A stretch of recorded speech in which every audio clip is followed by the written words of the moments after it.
నకిలీ మద్యం కేసులో నిందితుడు జనార్దన్ రావును విజయవాడ సిట్ అధికారులు ఈ నెల 30వ తేదీ వరకు జనార్దన్ను ప్రశ్నించనున్నారు.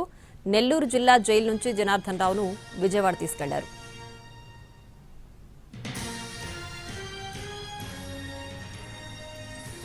నకిలీ మద్యం కేసులో నిందితుడు జనార్దన్ రావును విజయవాడ సిట్ అధికారులు ఈ నెల 30వ తేదీ వరకు జనార్దన్ రావును ప్రశ్నించనున్నారు.